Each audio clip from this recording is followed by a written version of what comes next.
What you doing, mate? Sniffing the corner. Alright, what's going on, you bunch of larrikins? Today we're going to be tackling the swivel hubs on the new 80 series. Ticked over 400,000 now. See it in there? 400,000, so it's obviously overdue. It's starting to leak out. Right now I'm on a bit of a tight time schedule. I have to get this done before I get back to Canberra because I'll be driving this car down. So never done swivel hubs before, but can't be too hard, right? I'm no mechanic by any means, but I'm just a bloke with some tools and access to the internet, so we'll see how we go. Can't be too hard. We're at my grandparents' property in Warwick, so that's why I see a whole bunch of corn. So if you haven't already seen the unveiling video, go back and look at that one. Here she is in all her glory. Anyway, we'll get back up to the shed and we'll start working. No pedal action. It's a cruise control or something, I don't know. So this model of 80 series comes with built-in Limmy Bash. Built-in Limmy Bash. Built-in Limmy Bash. To just start driving, see what happens. Well, it's a two-step. Wait, hold on, it's going down. Built-in launch control. Maybe it's just. Oh, it just needed to clear itself out. That's fine. It's just clear the cobweb. So it was just doing a DPF burn, guys. Pretty sure the 97 models actually came with DPF, so Yeah, just, okay, so anyone out there that has an FZ, maybe just any motor, if she's ever struggling a little bit, you just have to Limmy Bash it. on the road again. Back to it. I don't really know what I'm doing, but we're just gonna follow Second Gear Low on YouTube and watch his tutorial. And this isn't a tutorial, it's just watching me do it and hoping we don't stuff up. So we'll get into it. We're gonna drain the diff oil. Once that's drained, we're gonna pull off the passenger side wheel and wheel bearings, etc., and pull the axle out, and then, yeah, bloody put the Terrain Tamer kit back in it. So, see how we go. Who's he pulling off? Probably Kimberly. Alright, so I just wanted to give a quick shout out to Terrain Tamer for helping out. This is their swivel hub and wheel bearing rebuild kit. This is what Second Gear Low uses on his video, so I'm just gonna copy that and I can't really go wrong, I hope. Big shout out to Terrain Tamer again. All the brands that are jumping on board for this, they're brands that I was gonna use regardless, but I just decided to reach out and see if they wanted to help, so yeah. Alright, let's get into it. Let's drain this diff oil. Pro tip, crack the fill plug first on your diff, so if you can't get the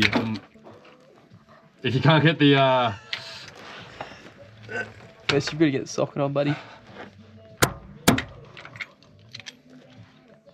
Anyone got any WD-40? Kim, can you get me a breaker bar, please? How do I have oil on me? I haven't even opened the thing. I might need to get out of it. Oh! What are you doing, mate? Wait! Why is it green? Why is it green? That's that high performance stuff. The high performance 7-Eleven slushy. Hey! How much oil do they have in it? Sure this isn't the engine oil? Yeah, you got to crack your wheel nuts while they're on the floor. It's #1 rule. Do you have the thing for the lock nut? There's no lock nut. Are you sure? Are you sure? Have a look. Oh, Stu, that is a lock nut, isn't it? The suspension bells. Oh.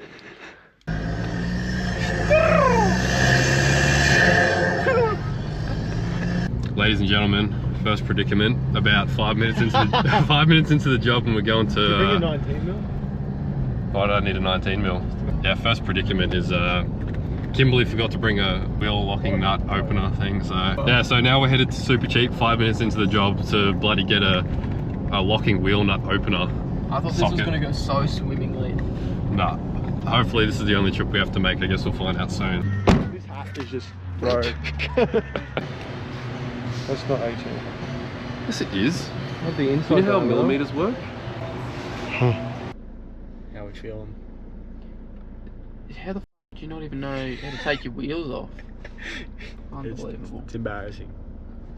He calls What's himself a lifted Right larrikin. there. The Legionnaire. Courtesy of Bunnings Trade. It's because I'm a Sparky. Salt water all over him. Oh, they smell funny. Dude, they smell weird. This ended up being too big, so now Kimberly's going to sacrifice a 19 mil. Can you give me a piece of wood? Outrageous. Here you go, Kim. Come on now. No way. There's Bendick slotted. Yeah, righto. Gotta click on the YouTube video now. I don't know what to do here. Time to do a CV. Right, Oscar. What do we got going on here? So, changing our CV. So we've got to remove this dust cap, undo this sway bar link. Down here we've got 2 on the lower control arm to undo, and then also up here, the steering. And then the whole thing should pull out, and then we'll be able to slide the CV out, hopefully. Easy as that. Yeah, let's see how easy it is.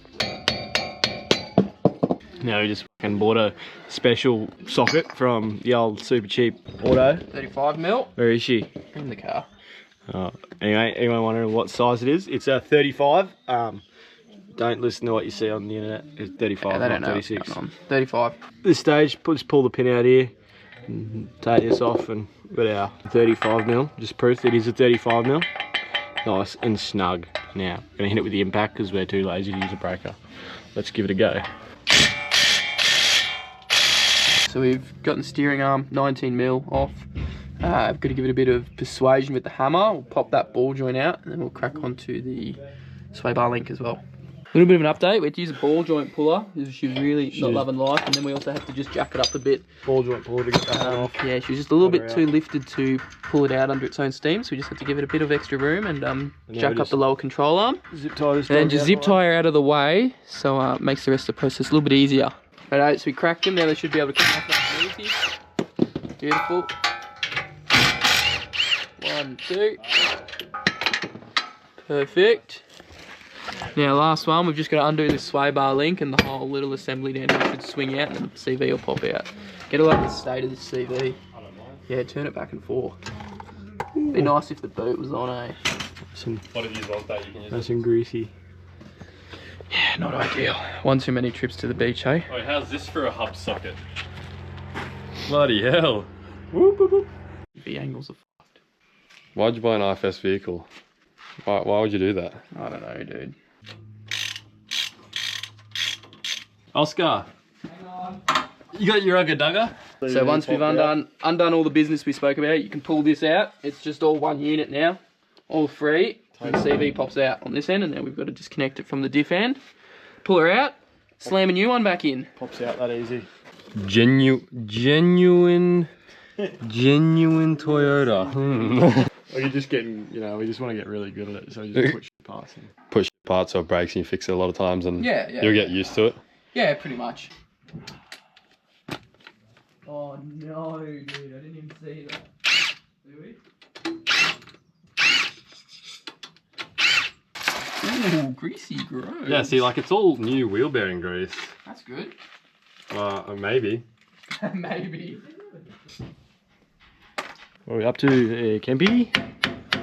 Trying to remove the spindle. You're supposed to have a brass hammer so you don't damage the outside of the flange, but just hit it softer and you won't damage it, right? Logic. That's what I'm going with. So once we remove the spindle, then pretty much can just remove the axle. All you want to do is just tap, tap, tap, tap, tap, tap, and just out it comes. Tap with your fingers, not your hammer, by the way. What's that? Bit of chocolate mousse. It's dessert. Yeah. So that's what it shouldn't look like. Anyway, we're gonna fix this.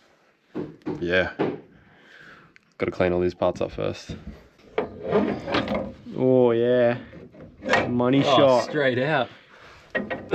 Feels like petrol. Yeah, he's doing petrol over there. He's doing petrol. What's that smell? It smells like... It just keeps coming. Oh, why is it bent? Shut up. Oh, why is it crooked? There's not much grease in there at all. There should be a lot more grease than that. Oh, good, we're replacing it. All right, thanks, Kim.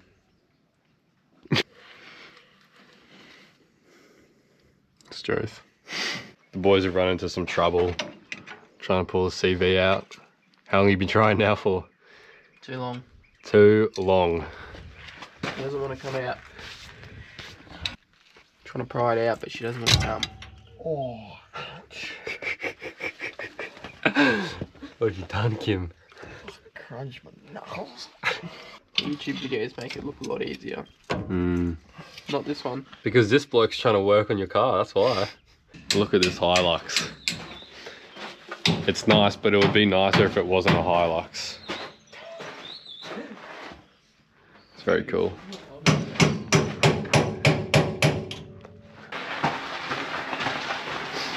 What's going on here?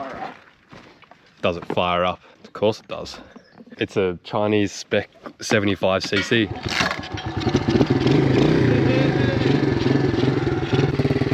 You can do some 80s. How am I looking? Sexy. No clutch either. Wireless.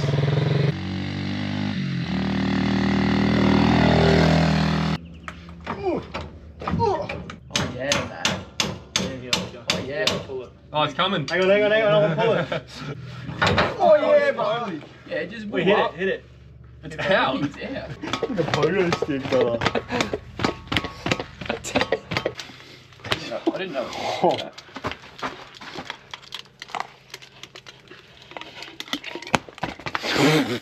That is not what a series is going to look like. So that should be in there. Now it's time to install genuine parts. How we doing? CV in, reassembly on. The new CV is in. Genuine Toyota CV. Genuine eBay CV. Ready for some poker. And Kimberly is still on the tools. He's fanging to finish so he can get home and play poker. The nuts. And then, what are you laughing at? Nothing. And then off to get a 80 series roof rack we go. So just a little update. We've pretty much cleaned out all the knuckle, which you can see here. And what I'm doing now is starting to clean up all the parts. So that's the dirty knuckle there, but we've got the other parts here being all cleaned up now. They all need to be done. And over here we've got the spindle and all the hub assembly there, all cleaned up. So once everything's all cleaned up, we can start installing the new bearing kit. They've got absolutely everything in here. Some nice Koyo bearings. Should hopefully be a lot easier from here on out. Also, here's the roof rack I picked up yesterday. Probably one of the ugliest looking roof racks I've ever seen. And it was very overpriced, but I need it and it's the only one that was close by. I just need it to fit the tires on top of it so I have some space in the back of the wagon. But yeah, let's get cracking. So what I'm gonna do right now is pull out this inner axle seal, which is what's responsible for keeping that grease and diff oil separated. So this is the reason why the swivel hubs are leaking at the moment. So get in there with the seal puller tool and pull it out.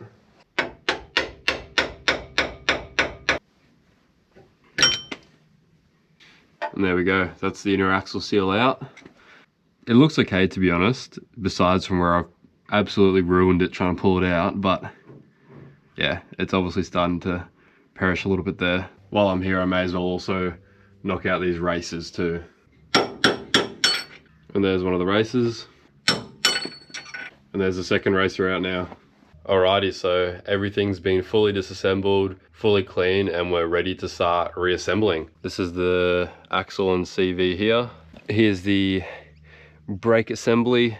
All I did was remove the old gasket here, which is pretty gross. There was pretty new grease in there as well. This is the old bearing. So I'd assume, in my unprofessional, professional opinion, it had been done sometime sort of recently. So that's all cleaned out. Just got to clean the rotor itself. CV and axle, like dust cover, all of this is all cleaned up and ready to go. The knuckle housing's all ready to go. This side was the issue side, which is why I wanted to video me rebuilding this swivel hub, because 2 kingpin studs, a snapped one here and nothing there. So got to order those from Toyota. Spindle cleaned up, front of the hub all cleaned up too. All the mating surfaces ready to go. Get cracking. So I'll show you the process of smacking in the inner axle seal using the shiny new Tool Pro bearing and seal driver kit. Look at that. Shoo. Because it's missing the kingpin studs, I won't be able to fully reassemble it. So I'll be able to half reassemble it and then crack onto the other side, which doesn't seem to have any issues looking at it. It has all the kingpin studs and everything like that. So fully disassemble, reassemble that in hopefully a quarter of the time it took me to do all this. because I actually know what I'm doing now. And then I'll just be waiting on parts from Toyota. So yeah, we'll get cracking on that. Probably won't film the other side just because it's the exact same as this and can't really be bothered. This isn't a tutorial at the end of the day, so we'll just smash it out.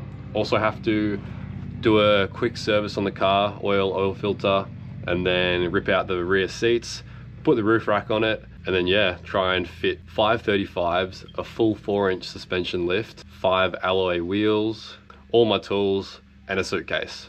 Try and fit that all in the back of the 80 series.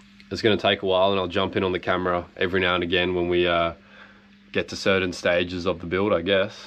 And then while I'm in Canberra, that's when we'll chuck on the tires, the suspension, the wheels, everything. Get this thing super tour ready in a short amount of time. So make sure you stay tuned for that. But anyway, we'll cut to the rest of this. All right, I lied and I did end up filming the disassembly of the driver's side. So here I am at about midnight pulling it all apart. I just want to quickly take the time to talk about the importance of good tools and buying once, buying right. So just for example, the ball joint pulley you just saw me use. Sure, it might have been a little bit expensive up front, but it's definitely going to save me a lot of money in the long run, especially when I do mess around with all of my steering arms and upgrade them in the future. So that's the general theme for all of the tools that I did have to buy for this job. Yes, you will have to spend some money up front, but you will save a lot of money in the future when you do decide to tackle some more jobs. So back to what we're doing, we're currently removing all of the steering components in preparation to pull the axle out and then also remove the steering knuckles. As you can see, there's me pulling the axle out and then prepping the inside of the steering housing or steering knuckle to be rebuilt. And this is probably the dirtiest part of the job and where it does get its reputation for being such a filthy job. It's clearing all of the old grease outside of the knuckle housing. So you start by just wiping it all down with a rag, getting as much as you can, and then move to degreaser so it doesn't all come out in runny clumps. And yeah, just use that degreaser for the last little bit and you'll be sweet. Now this is another section of the job where it's renowned for being absolutely disgusting, cleaning all of the old parts ready to be reinstalled. So we used a lot of brake and parts cleaner. A little bit of petrol can also help, and then just smash everything with the wire wheel without scratching mating surfaces. Here I am just smacking out the wheel bearings and then cleaning all of these surfaces and assembly to be reinstalled. Make sure you're super thorough with the cleaning process. I've literally got about a kilo of grease in my hair from greasing these bearings and playing with brake rotors and everything, so that's fun. But we're working on the driver's side now and about halfway through, just finished cleaning up all the parts. So here's our knuckle housing. This thing was in absolute shambles before, just caked with grease and road grime, years and years worth.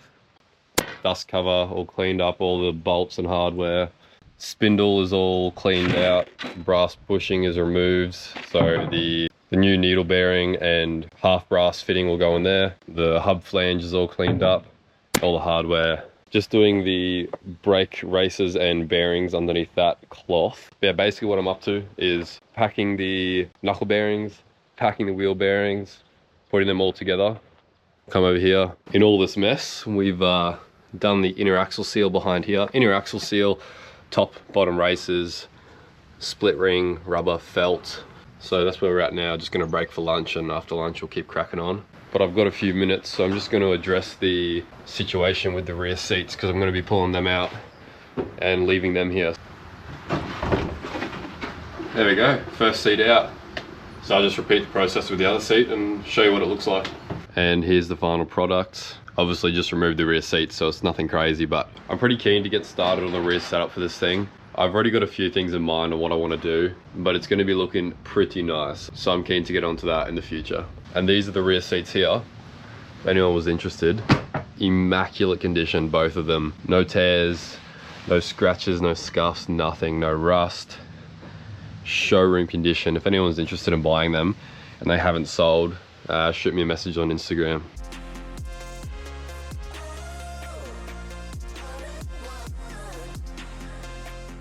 So we've got the brand new inner axle seal, new knuckle bearings, wheel bearings, races in the knuckle, races in the rotor assembly. We've got the hub fully intact, caliper back on, and it's ready to chuck the tire on. Except I don't want to put the tire on just yet because I'll forget I haven't torqued down the wheel bolts when I put the other side on, and this wheel will fall off. So I'm gonna wait to chuck the tire on this side and the other side. Alrighty, good morning everyone. Today's the last day that I have to finish the 80 series before I need to drive to Canberra, so I'll show you where we're at. This swivel hub is completely reassembled with no issues, ready to go. Super happy with that one, and now I know how to do it completely. So once I receive the rest of the parts from Toyota, the kingpin studs that I was missing, I can fit them in here and get that side finished. And last night I drained the oil and went to take the existing oil filter off, and apparently Mr. Olympia decided to torque that down as tight as he could. So it's completely stuck on there. So yeah, we'll try and get this oil filter off and try and get some new oil in it. And then I'll just be waiting for parts from Toyota. Now here comes the super fun bit of packing the CVs with new grease. Now you want to make sure you get all of the old grease out first. So put about 6 liters worth of braking parts cleaner down in the CV, getting all the old grease loosened up and spitting out the end. Then getting there with a rag and clean as much as you can. Prep everything correctly, and then packing the grease is the easy part. It just takes a little bit of time trying to fill up the housing. The best method I found is put a clump on your hand and then just work the axle around inside of the CV, and all of the grease will start to fall down. And bang, let's get a round of applause.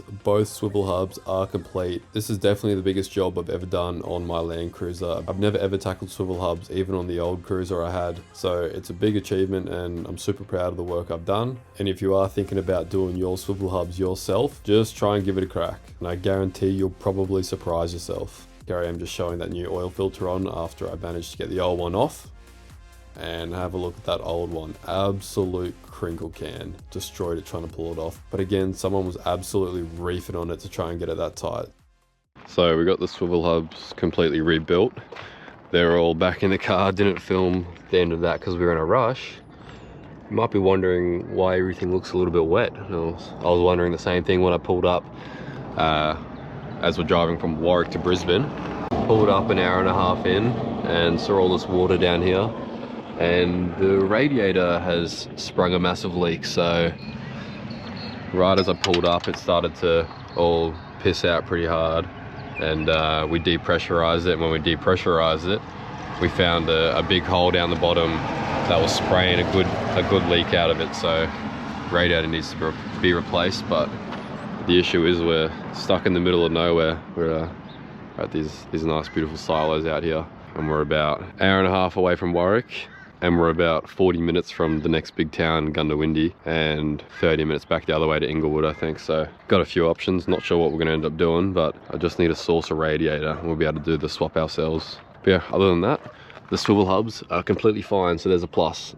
They haven't started leaking oil and the wheel hasn't come off yet, and we've done 150 Ks. And then this is where things went from bad to absolutely worse. So I managed to go to the nearest town, walk in, order a coffee so the guy could use the rest of his milk in his milk container, fill up the milk container with water, come back to the car, and then it was just a process of filling up the radiator with fluid, and then limping the car as far as we could, filling it up again, limping it, filling it, limping it, filling it. And then we ran out of water, so we had to stop, pull over. The car was just overheating way too much, and we managed to get a sliver of reception. And with that reception, I was able to call a tow truck, and it could tow me 20 minutes into Gundawindi, which was the closest town. And absolutely nobody had any replacement radiators for the 1FZ80. And just by chance, the only mechanic in Gundawindi happened to be a radiator specialist. So huge shout out to Jody from Gundawindi Auto Glass and Radiator Works. I'm really sorry, mate, that I pulled my whole radiator and front end apart in your driveway, but essentially what I was able to do, pull the whole radiator out for him, and then Jody is an absolute wizard on the tools, and he was able to weld up the big hole that must have been caused by a rock or some shrapnel getting thrown up into the fan, and just whizzed around the bottom, ripping a big gash in it. But this was absolute light work for Jody. Had it welded up within 10 minutes, and then he even let me test the air tightness of the radiator to make sure there was no air leaks escaping, because if there was air escaping, then there would still be a hole in the radiator. So it was pretty cool for him to show me the process and then also give me heaps of information about radiators in general. So if you happen to be broken down in Gundawindi or live in Gundawindi,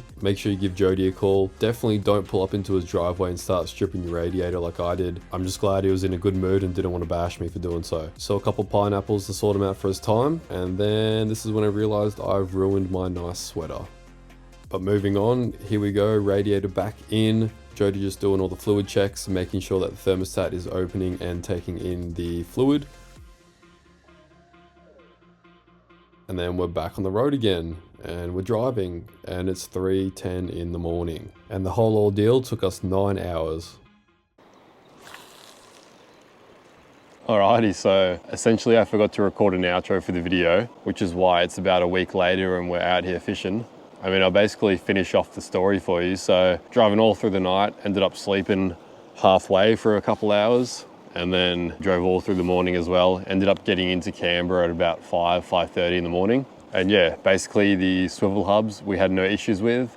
The radiator after we fixed it, no issues, completely fine. And pretty much since then the car's been running how it should be. I've had the LPG removed and I've had it registered in the ACT. And now the build pretty much starts. So over the next couple of days, I'm just gonna be running over the car. I've got some free time now, so run over the car, make sure everything's like mechanically pretty good. Again, I bought the car knowing that the engine wasn't in fantastic condition, having 400,000 Ks and had leaks at the rear main and everywhere, pretty much over the whole engine, had leaks everywhere. But it's not an issue because I plan on either turboing the motor until it blows up, or rebuilding the motor then turboing it, or even swapping it out for something bigger in the future, which I'm leaning more towards. Just my personal preference, I'm not a massive fan of the petrol. Actually, in the video coming out next week, we do a rundown of one of my mate's 80 series, and it's got a 1HD FT in it. So you really don't want to miss that one. But after being in that thing, pushing 300 horsepower, it's just a whole different ball game compared to the petrol. Anyway, I'm rambling on a bit, but the swivel hubs, fantastic bit of kit. Again, I cannot thank Terrain Tamer enough for jumping on board. It was super easy to follow second gear low on YouTube, his video when he did it,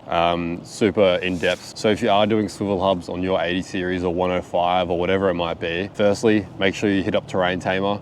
Get your swivel hub rebuild kit through them. And if you're unsure about, oh, should I go genuine or not? Firstly, genuine is way more pricey to get all of the bits you need, when all you really need, if you did want to go genuine, is that inner axle seal. That's the thing that fails on the swivel hubs, where it starts to leak grease and diff oil and it all mixes and stuff. So if you wanted to get something genuine, probably go with the inner axle seal. Otherwise, the Terrain Tamer kit is an excellent example of an aftermarket swivel hub rebuild kit. And the second thing is, if you're unsure about doing swivel hubs yourself, just give it a crack. I mean, if you really follow second gear low's video, you can't go wrong. Like, I managed to do it. And at the start, I told you, I'm just a bloke with some tools and access to the internet. So I'm not a mechanic by any means. And I mean, touch wood, I haven't had any issues with it since. But make sure you have all the tools. Sure, if you've got to spend a bit of money to get the tools, it'll save you in the long run, because you have quality tools, you have the tools for future projects, and you're not even spending that much money to get these tools. You'd have to pay a mechanic a lot more to do the whole job itself. And I think if you really want to get into this line of work, I guess you could say, or understanding of how your vehicle works, the best way to do it is do it yourself, and not to skimp out on parts and tools and all the rest of it. Anyway, that's the video. I really hope you enjoyed.